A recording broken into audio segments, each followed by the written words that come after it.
नमस्कार। मैं प्रमोद तांबट भोपाल मध्य प्रदेश से प्रस्तुत एक व्यंग रचना आज़ादी का झुंझुना। जैसे हमेशा आता जाता है, स्वतंत्रता दिवस फिर आ गया। यही वह दिन है जब अंग्रेज हमें आज़ादी का झुंझुना पकड़ाकर अपने घर भाग गए थे। इस झुंझुने की झुनझुन सुनते सुनते 73 साल बीत गए। उसके अंदर पड़ी कंकड़ी घिस घिस कर खत्म हो चुकी है। अब झुंझुने में से कोई आवाज नहीं आती। अंग्रेज क्यों हमें इतनी बड़ी दुनिया में अकेला छोड़कर भाग गए, इस संबंध में कई धारणाएं प्रचलित हैं। एक धारणा है कि भारतीयों को अंग्रेजी सिखाना उन्हें भारी पड़ रहा था।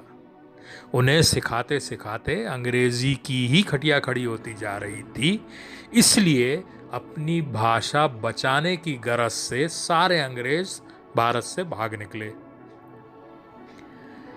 एक धारणा यह है कि अंग्रेज गांधी जी की लाठी से डरकर भागे थे, और इसी के समानांतर एक मत यह भी है कि वे गांधी जी के सत्य और अहिंसा के सिद्धांत से घबराकर भागे। उनका सोचना था कि लाठी और अहिंसा के विरोधाभासी संबंध के बारे में गांधी जी सत्य का प्रकटीकरण नहीं कर रहे थे।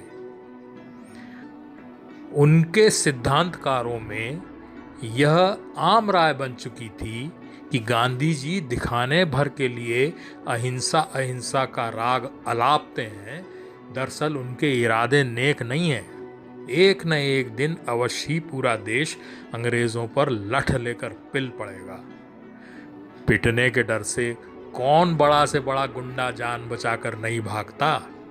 अंग्रेज भी भाग गए। एक मत यह है कि अंग्रेजों को आभास हो चुका था कि आगामी राजनीतिक परिस्थितियां अपने बाप से नहीं संभलने वाली, और देश में तेजी से फैलती जा रही विकट प्रजातांत्रिक चेतना का मुकाबला उनकी गोरी फौज नहीं कर सकेगी। जनता से तो फिर भी वे लाठी गोली की मदद से निपट लेंगे, मगर 100-200 राजनीतिक पार्टियों का मुकाबला आखिर वे क्या खाकर करेंगे। अंग्रेज दूरदृष्टि संपन्न तो थे ही।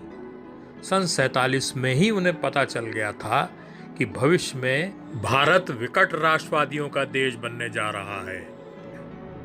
इसलिए उन्होंने फालतू झंझट में ना पड़कर आज़ादी का झुंझुना भारत की जनता को सौंप अपने मुल्क की ओर कूच कर दिया। हम 73 वर्षों से निरंतर यह बेआवाज झुंझुना बजाए जा रहे हैं, आज़ादी का झुंझुना। धन्यवाद।